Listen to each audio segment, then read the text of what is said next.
ने ज़ेलेंस्की को एक बहुत बड़े ट्रैप में फंसा दिया है। ज़ेलेंस्की को 24 घंटे के अंदर बड़ा अहम फैसला लेना है। हालात इतने गंभीर हैं कि ट्रंप ने भी पुतिन से अपील की है, लेकिन अब फैसला पुतिन को लेना है।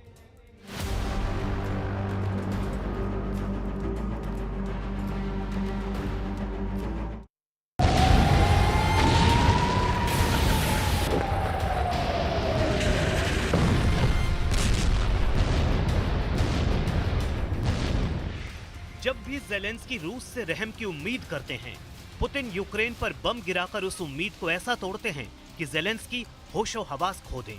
खार्किव में पुतिन के इस हमले में एक बार फिर यूक्रेन को वो सजा दी है जिसका सबसे बड़ा झटका ज़ेलेंस्की को लगा है।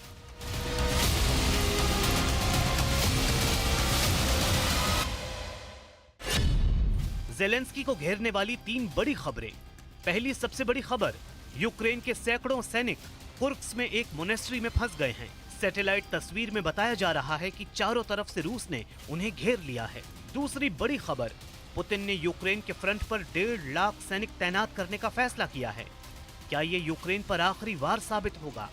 और तीसरी खबर खार्किव से, जहां पुतिन ने करीब 150 ड्रोन से हमला किया है। हर तरफ आग ही आग देखी जा सकती है। खार्किव में हुए ड्रोन अटैक में बड़ी तबाही हुई है। रूस के ड्रोन अटैक में 5 लोग मारे गए, 32 लोग घायल हो गए, 30 घर तबाह हो चुके हैं। लोग अपनों को तलाश रहे हैं क्योंकि पुतिन के हमले में यूक्रेन का दूसरा सबसे बड़ा शहर जल रहा है और लोग अब जर्रा जर्रा समेटने पर मजबूर हैं। पुतिन ने खार्किव पर 78 बार हमला किया है और इन हमलों में 107 ड्रोन आसमान में ही तबाह कर दिए। अब सोचिए कि कितने ड्रोन खार्किव की इमारतों से टकराए होंगे। ऐसा इसलिए हो रहा है क्योंकि पुतिन और ज़ेलेंस्की के बीच सीज फायर वाला समझौता इन धमाकों के बाद छाए सन्नाटे में गुम हो चुका है। По щільній цивільній забудові дуже багато багатоповерхових, 2, 4, 5-поверхових житлових будинків. Саме така забудова в цьому районі. Близько 30 будинків цих багатоповерхових пошкоджено.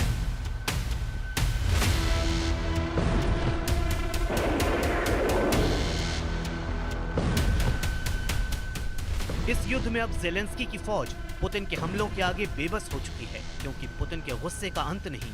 ये रॉकेट अटैक इस बात का सबूत है।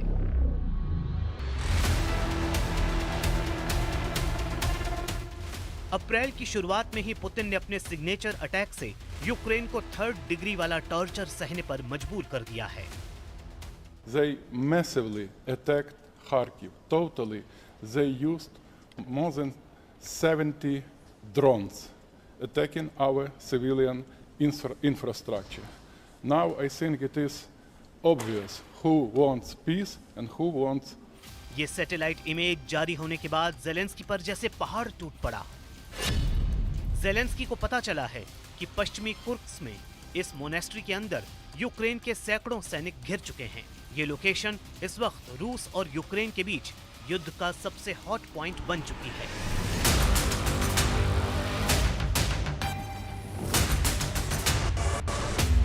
रूस जिस तरह हमलावर है, उससे साफ है कि यूक्रेन के सैनिकों के पास बचने का मौका कम है।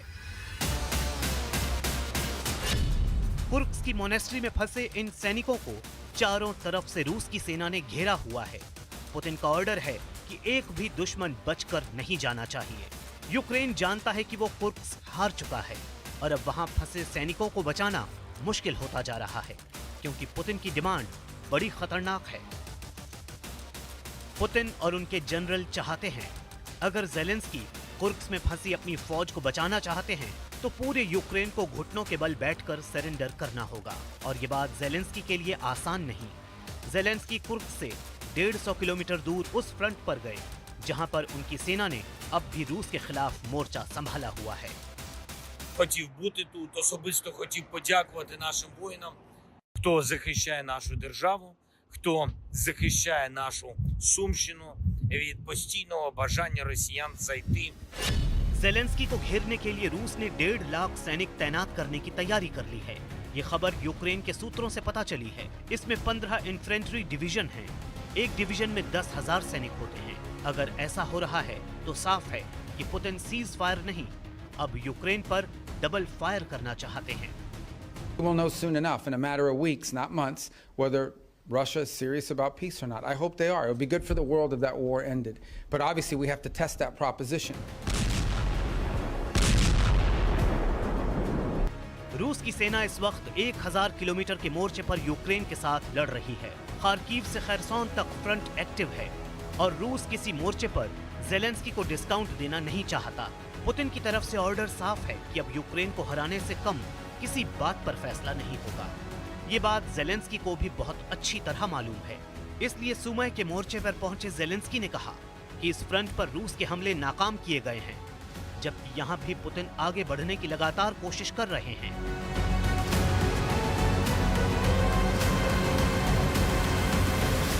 Хочу подякувати всім нашим солдатам, всім нашим сержантам, кожному нашому офіцеру, які абсолютно героїчно воюють на цих напрямках від серпня минулого року. 11 मार्च को यूक्रेन ने रूस के साथ 30 दिन वाले सीज फायर पर हामी भरी थी, लेकिन कुछ ही दिनों में सीज फायर वाली पिक्चर रिलीज होने से पहले ही फ्लॉप हो गई। रूस और यूक्रेन दोनों एक दूसरे को इसके लिए जिम्मेदार बता रहे हैं। Дополнительные меры по борьбе с очень важной. Здесь и комментарии дополнительные не нужны. Давайте начнем. Слово директору Федеральной службы безопасности. यूक्रेन के फ्रंट पर युद्ध के ज्वालामुखी फट रहे हैं। फ्रंट पर लगातार दोनों तरफ से आग उगली जा रही है और सैनिक रोज मर रहे हैं और रूस की बमबारी खार्किव पर भी तेज हो चुकी है।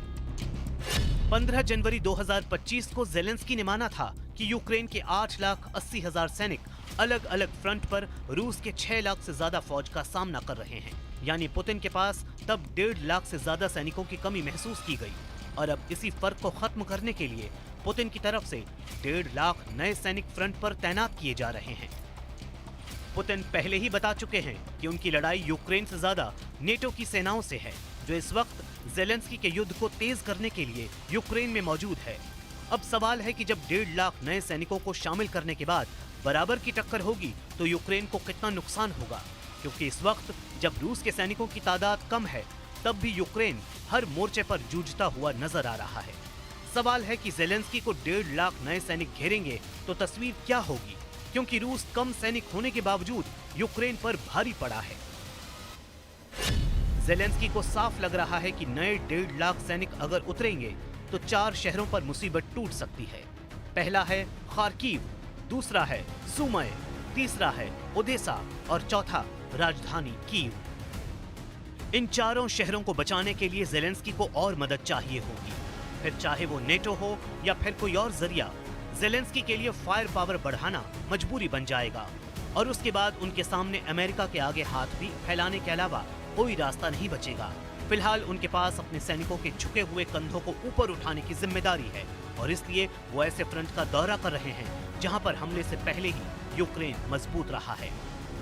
पुतिन ने मार्च और अप्रैल में यूक्रेन पर हमले तेज कर दिए हैं। इसकी वजह कुर्स्क में मिली जीत भी है, जहां पुतिन के कमांडर कादिरोव ने बड़ी प्लानिंग के साथ उस खतरनाक मिशन को अंजाम दिया जिसके आगे पुतिन के बड़े बड़े जनरल जूझते हुए नजर आए। 2025 में पुतिन ज्यादा पावरफुल नजर आ रहे हैं, उनकी सेना का जोश बढ़ा हुआ है और पुतिन के कमांडर भी अब ज्यादा ताकत से यूक्रेन पर हमला कर रहे हैं। पुतिन ने यूक्रेन को हराने के लिए 3 मिलिट्री ग्रुप या 3 तरह की सेना तैयार की है।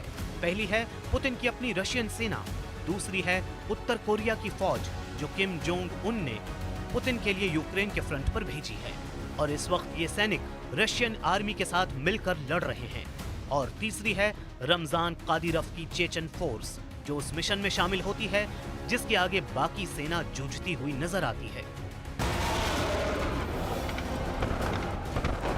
पुतिन की तीनों सेनाओं के पास उन इलाकों में ऑपरेशन की जिम्मेदारी है जो यूक्रेन के अंदर ही नहीं बल्कि दूसरे मोर्चों पर हो रहे हैं। फिलहाल पुतिन का फोकस उन इलाकों पर है जो यूक्रेन के बॉर्डर से लगे हुए हैं, यानी कुर्स्क के अलावा बेलगरद और ब्रयांस्क। ये तीनों जगह ज़ेलेंस्की की फौज के टारगेट पर रही हैं। यूक्रेन की ड्रोन फोर्स यहाँ पर एक्टिव है और मौका मिलते ही रूस की सेना पर हमला कर रही है।